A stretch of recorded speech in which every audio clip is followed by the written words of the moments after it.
Alrighty, everybody, and welcome to kind of, I guess, the bonus episode. I guess, yeah, I'll put this in at the very beginning.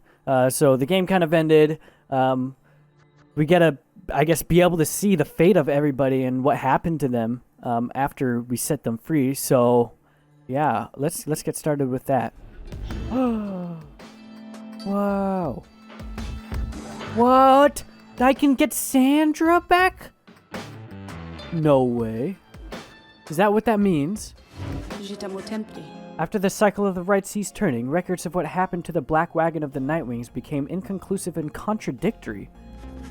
Some accounts suggest that the exiles of the Nightwings who remained in the downside continued to make use of the Black Wagon as their place of shelter and their means of travel. However, there is no record of what happened to the wagon's contents, such as the Book of Rites or the Beyonder Crystal, said to be haunted by the apparition Sandra the Unseeing. One possibility is that, when the lone minstrel took his leave, he took the Beyonder Crystal with him, for he was thus obliged. By this time of reasoning, however, the Black Wagon itself could have been taken also. Others remain skeptical that the Beyonder Crystal ever existed, or rather, that the visions of it granted were anything other than the result of an active imagination of a fever dream. The bog dwellers of the southern bogs offer still another explanation, for they are familiar with binding enchantments. If there existed such an object, in which the Sisters of Arc have been expelled for more than 800 years, then the enchantment would have expired along with the light of the stars. What this would have meant for Sandra and the Beyonders is difficult to say for certain, other than it may have meant that they were finally released. Nevertheless, the fates of Sandra and the Beyonder Crystal remain unknown. Yet those exiles of the Nightwings who claimed to have seen this apparition all spoke her with decree of reverence or perhaps a little fear. Oh wow. You can see the fate of everyone. I mean, you can go too? Oh my god. What the heck is this good ending that gets like everybody released? I want that. Like right now. Wow. Okay, so these are all like, these are us. No, they're all mixed, really. No, these are all us. Yeah, you're the bad person. Oh, weird. It really is like our team and their team type of thing. Wow. Oh, I love it. All right, well, we heard about you, Sandra. Let's see what you have to say. What happened to you? All his life, Sir Deluge has fled from the danger only to find himself facing another. He had escaped the war-torn waters of the Sea Dominion. He had escaped the blood border of the Commonwealth, and now he has escaped the rites. After the rites has ended, many exiles wrapped up in the ancient test were crestfallen, as their last chances to return their homes vanished along with the stars above. But Deluge did not mind, for this outcome meant that, at last, there was no burden of responsibility weighing down on him. Having heard that Sir Gilman had remained behind, Deluge made a point of avoiding him at all costs, nonetheless that they ran into each other once, riding a cold current into the Sea of Soulless. The meeting was tense, cordial. Deluge ended up apologizing profusely for mistreating his fellow Worm Knight, and that was the end of it. While most of his fellow exiles of the Pyre hearts yet longed for the waters of the Sea Dominion, driven as ever by their impulses towards conflict, Deluge settled down. With him reminded of his companions, one Lady Seagrass who had taken a liking to him for some reason. Reportedly, they disappeared into the waters of the Worm Gulf, which they began to explain the significant increase in worm population observed in the vicinity. Alright, now that we did that whole bit, now we're like present time. I'm gonna have to, this is gonna be some weird editing. Anyway, let's continue. I like this guy. This guy's so good. Oh, I love him. Let's see what happened to him.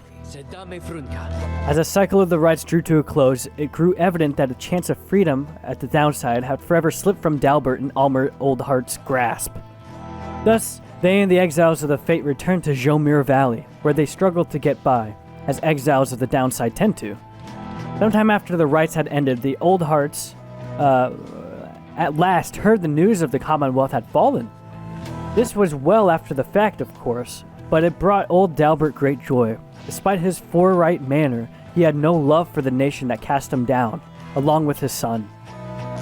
Dalbert Oldheart passed peacefully in his sleep before the next new moon. In his final days, he implored that his son go take undertake a pilgrimage to the scribes. Almer never shared his father's view of the scribes but respected Dalbert's wishes. And so, after a period of mourning, Almer began a new journey. One day during his travels, he ran almost headlong into another exile after paying homage at the spring of Jomer. He was stunned to find that this was none other than what he knew as Shay, from their days at the adversaries and the rites. Shay was overjoyed to see him, although Almer was unable to bring himself to understand why. Eventually, of course, he did, and they remained together, growing ever more accustomed to their new lives in the downside. Not a day went by that Almer Oldheart did not think about his father, and give thanks to him, and speak to him, at morning and at night. Would that the stars yet shone, for surely Dalbert would be there among him, smiling down at his son and watching over him and his kin. Aw, dude. What a great couple of guys. They're my favorite, honestly. Let's see what happened to some of our guys, like Tizo over here. Once the rites has ended, the imp Tizo had a job to do. Quite unlike most exiles trapped forever in the downside, the lone minstrel asked that he watch over the Black Wagon, which the Nightwings had used extensively for travel and for shelter all throughout their quest. Tizo obliged, for he knew that the wagon, as well as the drive imp inhabitants, perhaps better than anyone.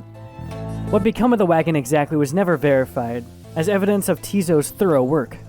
After that, he liked to while away his days with any of his friends, or else with fellow imps. He would visit his friend Shay at every opportunity. She was among the few that could consistently interpret what he meant, and that they always close since they met. Aw, that's so sweet. At least they have each other. Wilfred Sandalwood would sometimes send him little gifts, all the way from the downside, despite the insurmountable distance between them. Their friendship proved more than resilient. He often chirped about the reader of the Nightwings, with whom he built quite a rapport. The reader understood him better than anyone. Indeed, Tizo would often express wistful gratitude for all the time with the Nightwings, and their many adventures throughout the land that was always his home. Other than that, Tizo would sometimes help interpret for messenger imps, relaying news to and from Syrian Union. Right, the new place! That sounds so much better, honestly. Despite having gained significant celebrity abroad, he never let it go over his head. Although, he would go fishing in the Sea of Solace at every single chance he got. Aw, he's still fishing. Oh, I love that. Ooh, this guy. I just really hope everybody turns out happy. Honestly, that's all I want. After the final liberation rite, Lindell refused to believe that the rites have truly ended. He would sit through the night after consecutive nights, staring into the blackness of the sky, awaiting any sign that there might gain another chance at freedom. No sign ever came. His fellow accusers started to express concern for him. Survival had become their top priority once liberty had slipped from their grasp. But Lindell dismissed them as weak fools. He insisted rather forcefully that any evening now, the stars would shine for him again and mark the way towards his inevitable freedom. Of course, he was mistaken. The others in his triumvirate were left with little choice but to abandon him. After that, the exile known as Lindell the Liar was never seen again. However, there have been since sightings of the bedraggled demon who wanders the downside and bears Lindell's croon countenance, suggestion he yet lives. Interesting. So he's got like a cult or something going on with that. Huh. Very, very odd. I'll say that. My boy Hedwyn. What a cool guy. After his liberation, Hedwyn was instrumental in the events leading to the fall of the Commonwealth and was vital to the outcome of the plan. He was the one who led the raid on the stronghold where Archjustice Antrobuls IX was holed up when the fighting grew fierce. With him, and then thereafter, was the one-winged harps of the high-wing remnants, later identified as Fikani Shang. Oh, right, that's right. No way, he found that.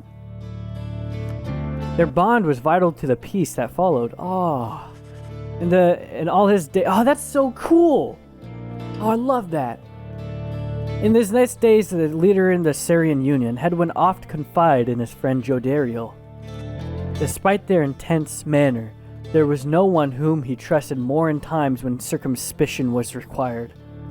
Circumspection, sorry. Hedwyn would often think back of the vow he made at the beginning of his quest for freedom. Although he cherished all the friendships he made, he had pledged to Jody, Rookie Greentail, and the Reader of the Nightwing that they might all be free again together.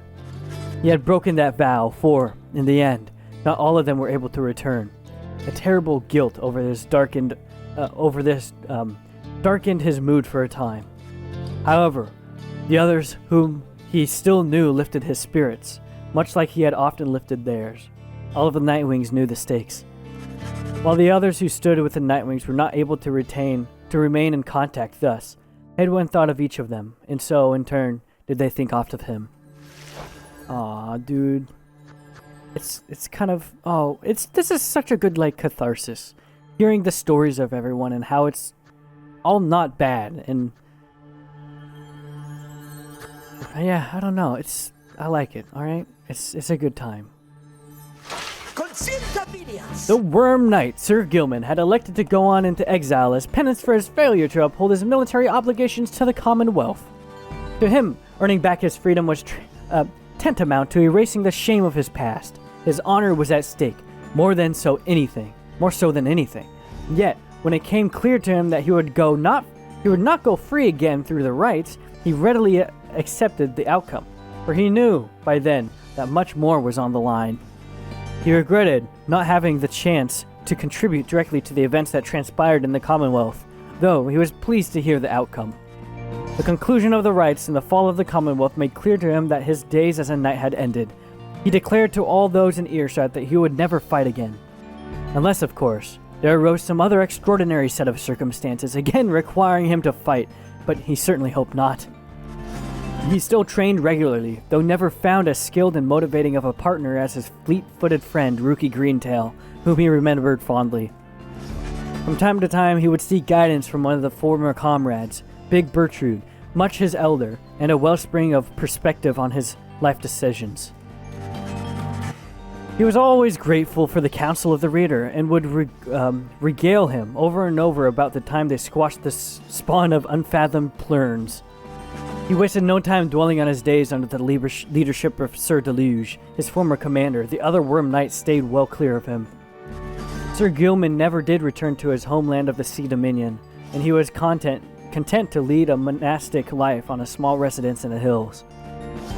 It was just high up enough to make him keep striving to conquer his fear of heights.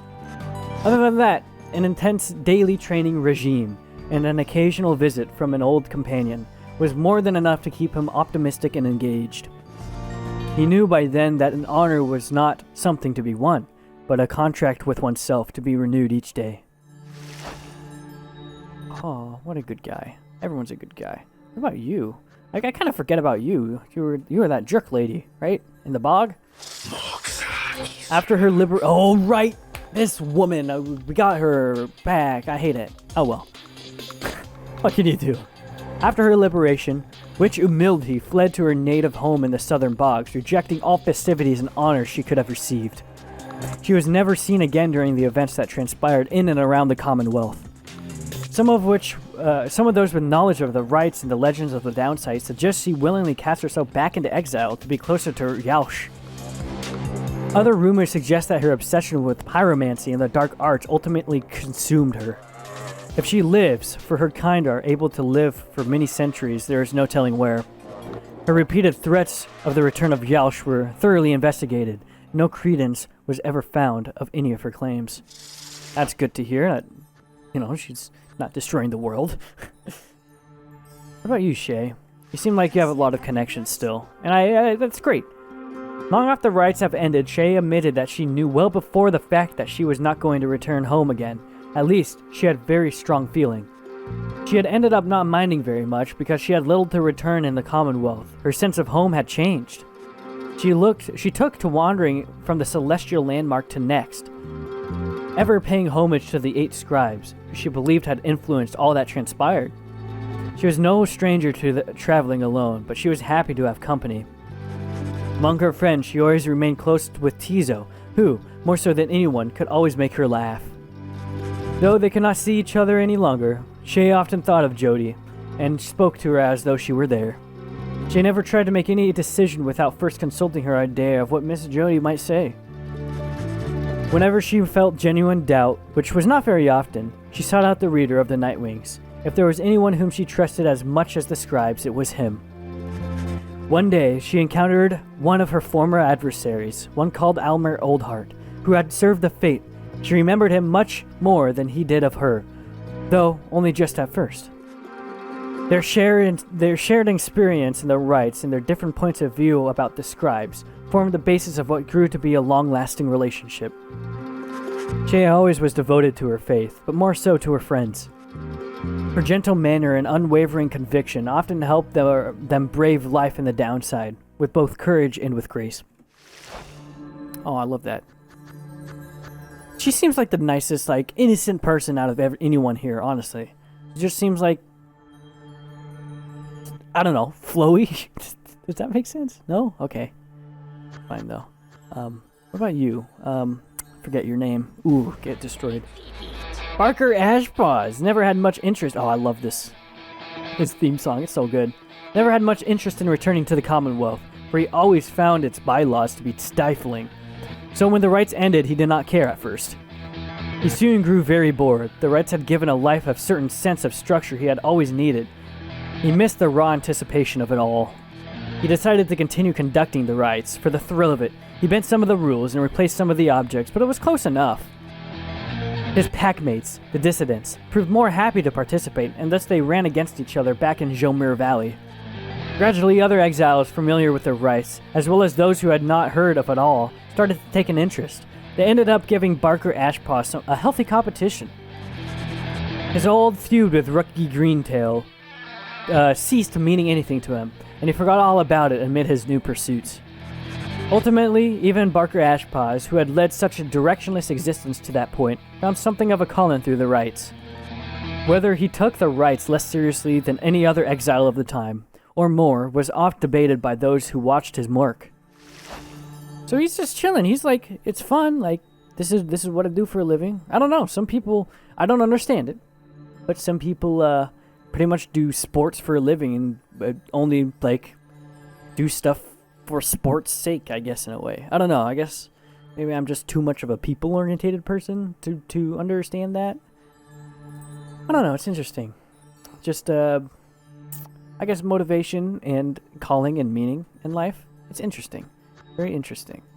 Anyway, let's go on the flip side. Rookie, what's up with you? After Rookie Greentail earned back his freedom, he returned to a lavish welcome ceremony in the Commonwealth, as was the tendency for liberated exiles. It was everything he could have hoped for, and soon he was off. He was well off, surrounded by luxury, and choosing between various exciting opportunities. However, he must have given in to this better judgment, and he did not end up siding with Wolfred Sandalwood's revolutionary forces, as he promised. Wait, he did. He did? On the night of the scribe's return, Greentail kept busy barking orders to Wolfred's agents to the situation, as the situation grew tenser. He took a rather well to the leadership. Aw, dude, that's great. When dawn finally came and it became clear that the Commonwealth that everybody knew would be no more, he realized many opportunities awaited. He began quite lucrative career for himself, manufacturing and selling replica merchandise inspired by the downside. His main struggle was to meet demand. An aspect of his conscience cautioned him against making light of such thing, but the money was too good, and soon his family was well off, as he always said. One of his orders of business was to seek out one of his old companions, Pamitha Thine, to whom he took a liking during their quest to freedom. Wait, were they around at the same time? I can't remember. God, I just remember sending him early, I feel like. Anyway, they bonded further over the love of drink and supported one another through uncertain times that lay in store. Greentail always did his best to keep in touch with all of his friends, and he knew that he owed his fortunes to them. He made a special point of staying close with the group of friends he came to know so well during his time with the Nightwings, wherever they were. They shared a special understanding that put even Greentail at a loss for words sometimes. Aw. We got how many people left? 1, 2, 3, 4, 5, 6, 7, 8, 9, 10, 11. It's not bad. We got a bunch alright. Already 15 minutes in. Wow. There's a lot of dialogue here. Throughout her exile, Tamitha Thine was motivated by a single goal: to return to the Commonwealth and exact revenge on her ancient enemies. When she realized that the rites has ended and that she would never see her mountain home again, she nonetheless remained determined to aid her people however possible. She had gathered certain information pertaining to the intentions of the Nightwings, who had formed a pact to regroup on the other side after their liberation. Other such reports exposed certain weaknesses in the Commonwealth defenses and revealed to the hiring remnants the opportunity for a risky but potentially impactful strike. Though Tamitha could not participate in the assault, she nonetheless contributed to its success. He later learned that her sisters of the hiring remnants called out her name as a battle cry that they swooped down upon their enemies. Soon after the fall of the Commonwealth, Tamitha learned her blood sister Pamitha was an accessory to the successful outcome. Tamitha was very skeptical of this, but similar reports kept mounting.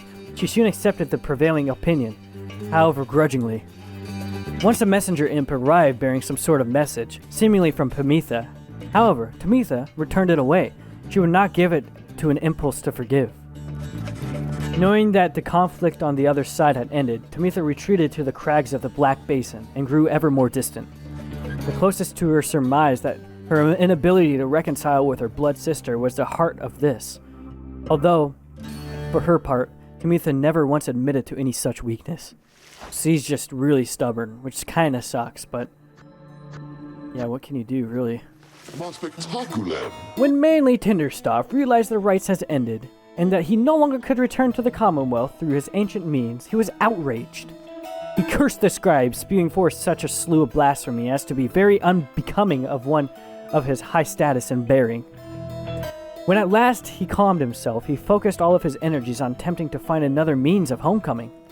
He remained regular contact with his wealthy family on the other side via messenger imp, and used their vast resources to explore other means of escape. He tried using an elaborate pulley system. He attempted to retrofit a flying black wagon with superior propulsion. He tried to imp raft, a hot air balloon, even Pyre. Nothing worked. There was only one way to escape the downside, and now it was gone. Tinderstoff bankrupted his family in these vain attempts. At least, such was his shame that he retreated to the teeming woods of the Black Basin in Cinder Root. There, he yet wallows, complaining to his comrades of this chastity who still put up with him, either about his own misfortune or the latest news from the other side. Oh, dude, he is not taking that well, I'll tell you what. Poor guy. Oh, this dude. Ignarius, that's what it was. God, I shouldn't have forgot. Anyway. Once it became clear to Ignarius that the rites were drawing to a close, he knew that it was time for him and the Tempers to call it quits. But first, he and the Tempers decided to celebrate, and that they did for many, many nights. They reverently did eventually subside. The exiles parted amicably and went their separate ways. He roamed the downside, then searching for some meaning to his life. Something taken in odd jobs requiring his brute strength. He never remained alone for very long, and took on many lovers in his time. However, he sometimes thought that one he had called Curly Horns, and what become of her. Although his days as the most powerful conductor of the rites had long since passed, he always enjoyed the fearsome reputation he had cultivated at this time. Ooh, dude. Okay, I'll do him third to last. No, you know what? Screw it. I want to know what happened to Celeste over here. Oh, it's both of them. Okay. After the cycle of the right cease turning, the lone minstrel's blade and remaining Nightwings take the Black Wagon and seek their fortunes elsewhere in the downside. Their parting was heartfelt but brief. He remained there at the summit of Mount Aladiel with Celeste, where the two of them would chronicle the final outcome of the cycle. Neither Tariq nor Celeste were ever seen again. We know this all now through song attributed to them. Some claim these songs originated in the taverns of the Saharian Union, and were imbued with the weights of folklore. However, exiles liberated from the downside corroborated with others' claims at having met this duo that presided over the liberation rites. Another folk tale suggests these minstrels were heralds of the scribes. Having fulfilled their obligations, they departed the world we know and rejoined their patrons. One of their famous songs describes another, simpler outcome. that the two gave up their duties of the rights in favor of a life that they could share together. In any case, they were likely to remain the subject of verses such as songs, for it was they who watched over the rights and ushered in our times. I like them. I like them a lot. Alright, what happened to you, Pamitha? After regaining her freedom, Pamitha Thine found herself in a difficult position. Having once betrayed her people in the hiring remnants, she now knew that she was not to be welcome in her native home. She did not trust the Commonwealth either. Instead, she has found her place among Wolfred Sandalwood's agents, who were busy doing their part to fulfill the plan. The plan took certain unexpected turns, but in the end resulted in the outcome Sandalwood had envisioned. It was fortunate that the hiring remnants arrived when they did on the night of the scribe's return. However, Pamitha denied any involvement with or foreknowledge of this. Afterwards, Pamitha played an active part in negotiating terms with the hiring remnants and the new nation that would become our Saharian Union. Her previous attempts at becoming the sort of led her to exile. She must have felt some satisfaction to succeed this time around. Sometime later, Pamitha had an unexpected run-in with Rookie Greentail, with whom he had spent a fair amount of time with traveling with the Nightwings. Under these new set of circumstances, it turned out that the two had more to talk about, and rather more in common. They would often put to test which one was able to outdrink the other. It was unclear as to which one prevailed in the contest, in the end. One day, Pamitha received an invitation to return to the hiring remnants, where she was to be fully pardoned. She held out hope that she might see her blood sister Tamitha there, knowing full well that Tamitha did not regain her freedom. Tamitha did later learn that Pamitha was welcomed back by her people. However, she never responded to her blood sister's attempts to contact her. Pamitha, in turn, did not expect forgiveness from her at any point. Nonetheless, she kept on trying to reach out and said to ruffle up her feathers just a bit. Later, when asked, Pamitha Thine admitted she felt as though she had no home to call her own. This was during an interview conducted amid an extensive trip abroad, for she had traveled thousands of leagues beyond the bounds of the Saharian Union. Pamitha continued to journey thus, citing that it reminded her of when she was younger and could fly unfettered. Alright, I want to do these two last, because I feel like those two are very, very interesting. But let's go to Jody. After her liberation, Jody soon became an icon of the movement that led the collapse of the Commonwealth and the rise of the Saharian Union.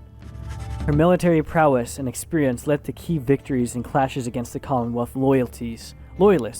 Each time she was able to subdue the oppression, avoiding lethal force.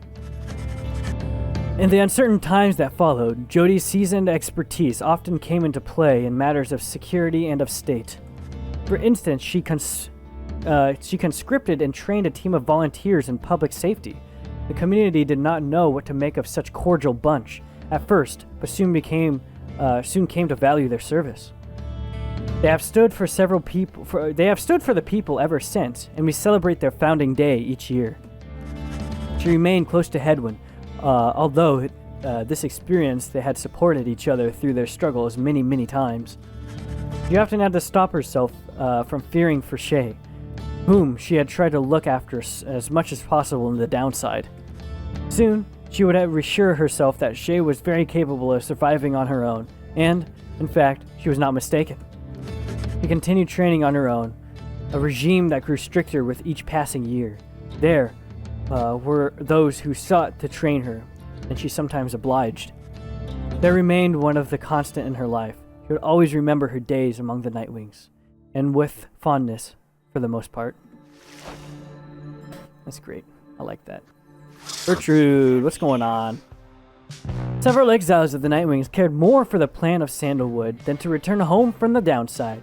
The crone called Big Gertrude was a prime example. She had found a suitable environment to live within the dismal region known as Flagging Hands.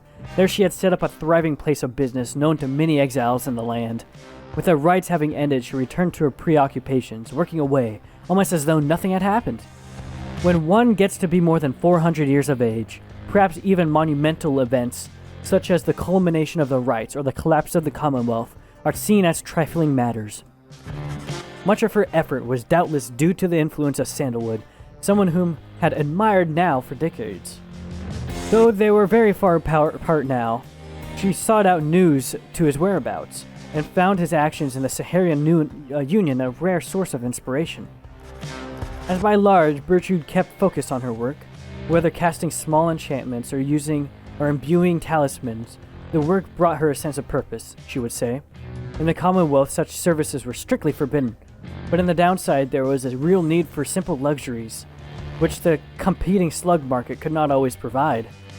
Thus did Big Bertrude continue to live up to her name, and the tales of her days within the Nightwings made her that much more than a living legend.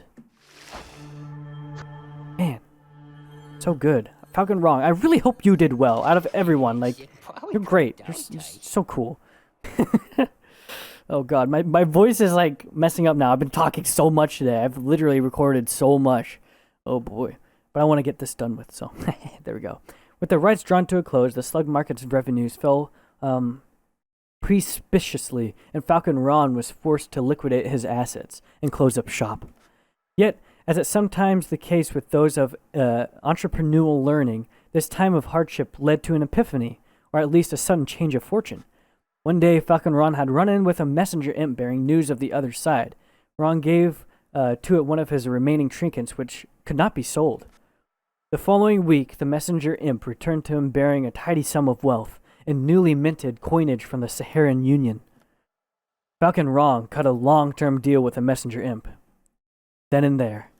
Though his trade remained a gray area for the legal standpoint in the Saharian Union, the newfound fame of the downside caused Falcon Ron's goods to explode in popularity. He later signed an elaborate agreement with Big Bertrude and found a distribution partner on the other side through Rookie Greentail, whose own business had expanded. Especially in the Saharian Union, Falcon Ron's goods are known for their superior quality, though he assumes no liability for any side effects. Perfect. Dude, so he sounds like he's doing really well. Oh my goodness, I'm so happy. Alright, Wolfred. When Wolfred Sandalwood regained his freedom, he knew that his work had only just begun. The nation that had exiled him into a life of the downside now prepared to honor him, but he was not interested in such ceremony, nor in freedom on the Commonwealth's own terms. He soon rejoined his agents, with whom he had been coordinating for years, slowly, carefully preparing for a night that soon would come. For Sandalwood and his loyalists and sympathizers, true freedom was at stake, not just theirs, but that of everyone living under the Commonwealth. He hoped to gather liberated exiles representing each of the 8 largest ethnic groups composed of the population of the Commonwealth. They would stand together as a vision of the 8 scribes returned, inspiring the masses to embrace an older set of values from before the Commonwealth had tightened its grip. With the rites having ended sooner than expected, this optimal scenario became impossible, but Sandalwood did not relent. He prepared to execute his plan. Imperfect, though it was. On the night of the scribe's return, he strode into the streets along with those who stood with him, and they all raised their voices high. It was imperative to Sandalwood that this stand against the Commonwealth be peaceful in its nature. Increasingly, the likelihood of that grew more remote. He had suffered a grievous injury, attempting to protect one of his supporters, when the hiring remnants struck. Amid the chaos, he was pulled from the fray, and the following afternoon, when he had finally come to, and he saw how much he had changed, the plan's goal had been achieved.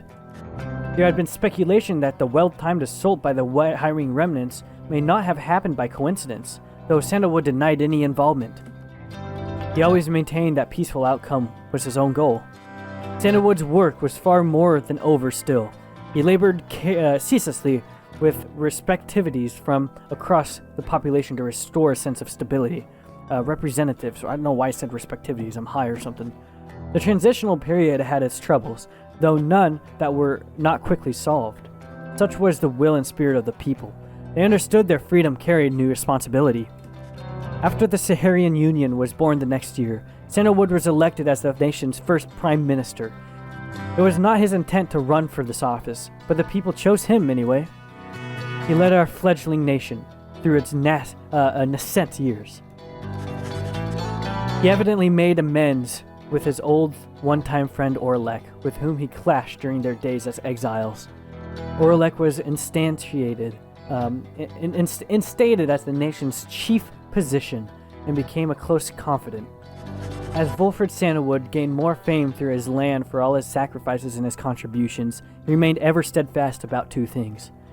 The fact that the cause itself ought to remain a focus, the freedom that the people had achieved. It was a gift to be cherished, a set of values that needed to be nurtured.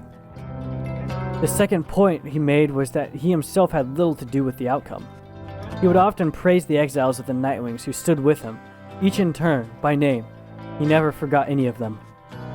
One day, on his birthday, the people of the Saharian Union presented him with a monument depicting him and the Nightwings as imagined in their prime. It was since assured that those of us with memories more fallible than that of Sandalwood likewise remembered the achievements of his fellow former exiles and our cause. So he's doing really well, and it sounds like Orlek had some good things happen to him too. In the aftermath of the final liberation rite, Orlek has last returned to his nation, one he had not seen in nearly 2 decades. He scarce recognized it. After all, it was in the midst of transformation, a social and cultural upheaval sparked by Volfred Sandalwood's plan. When Orlek witnessed that the people of the Commonwealth gathered in solidarity under the black sky there on the night of the scribe's return, he looked in on silence for a time. Alright, okay, so it was that whole thing. Wait, what? Inspired by the liberated exiles. Right, okay, so that's what... Okay, I got it. Then the hiring remnants descended, and a panic quickly spread upon those who gathered. A pitched battle erupted in the streets. It was chaos. Orlek observed all of this, and took a step forward into the fray. He knelt beside the closest injured man to help him. He staunched the man's bleeding, and set an injured leg, and then pulled him to a safer corner of the street. Aw, dude, I knew this guy was good news. Orlek's old abilities as a physician had not left him during all his years. Thus, did he aid as many as he could throughout that night, until the danger passed. History would know him as the Demon Doctor, a term of endearment that stuck even after his horns started to recede. He lent his skill and service throughout the birth of the Saharian Union. The one he had called the Shadow of the False Nightwings was someone whom he thought of often. He knew he owed his freedom to him. In the light of having witnessed the aftermath of Sandalwood's plan, Orlek sought out his former companion. While they were kept private in the details of the conversation that took place, it must have been enough to rebuild the bonds of friendship between the two of them. They were often seen together after that. Alone with his thoughts, Orlek sometimes visited the memorial to the fallen leaders of the Commonwealth. Though, other than such appearances and notwithstanding his duties as master physician of the state, Orlek led a very private life. Few would have guessed that he was once one of the most accomplished rite conductors in the history of the Nightwings. History, of course, shall ensure we shall never forget.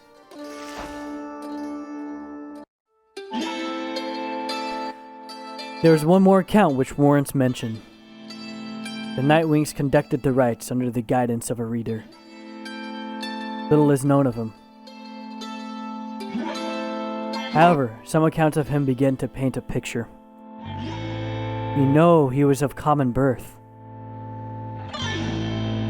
just stout enough to make a simple farmer.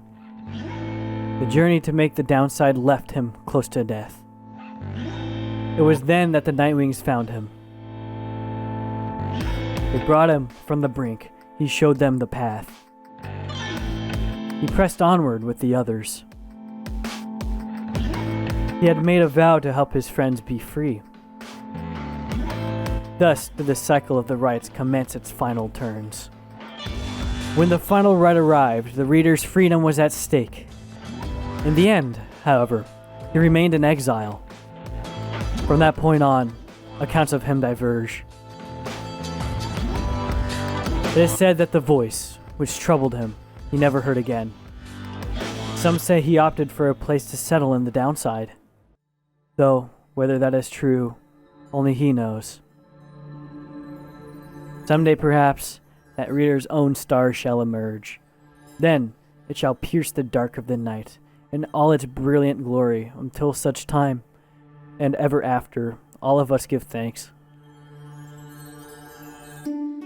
their journey began on a barren waste where the reader arrived,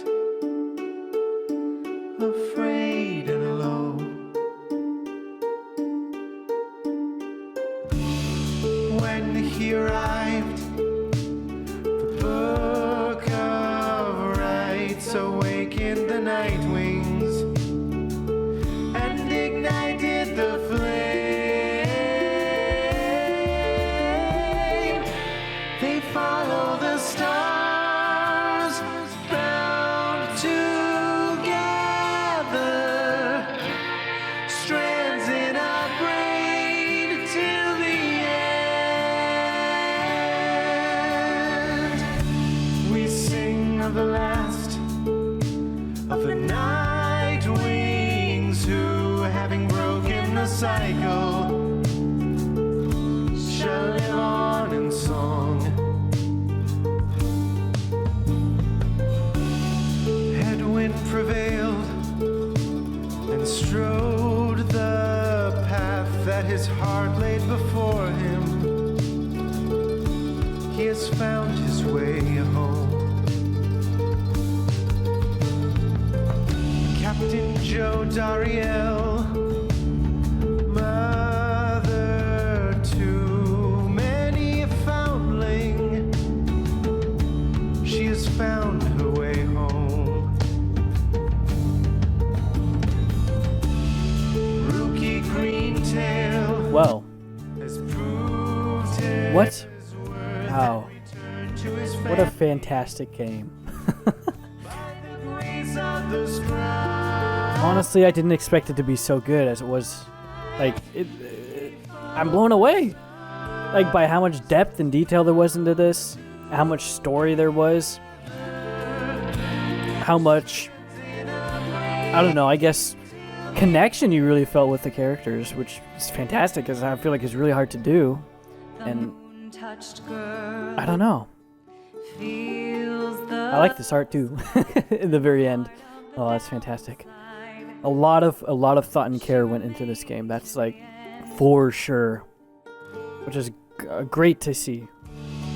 And I'm excited to see what Supergiant Games does next. I mean, I know that they're making an Hades, I think is what it is. It's kind of like a I don't know.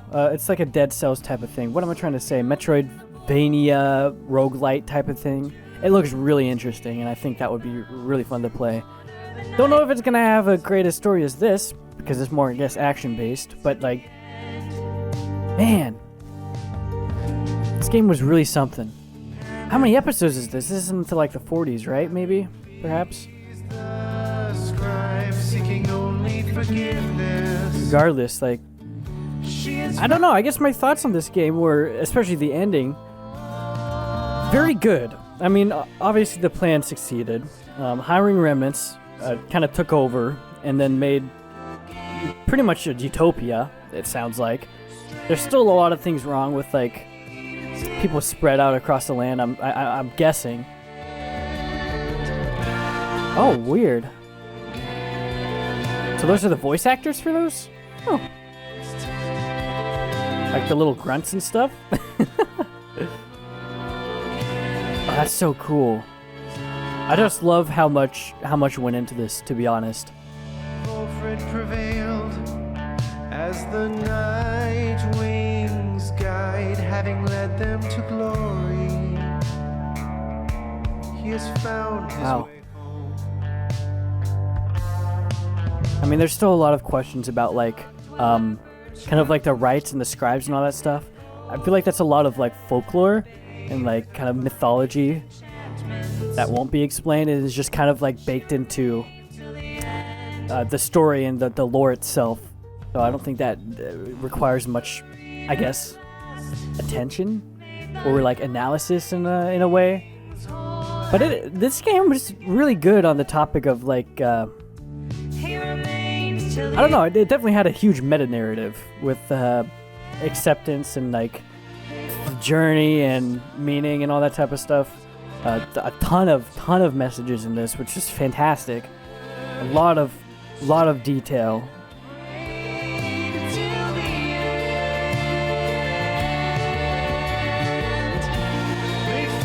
Like, honestly, it was such an experience, and a fantastic one as well. Something I don't think I'll ever, I don't know. I think this really set the bar for me, to be honest. Now at the end, as we bid farewell and return to the stars, we shall find our way home.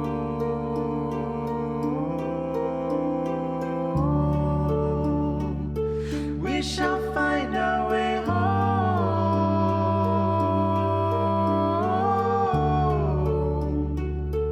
We shall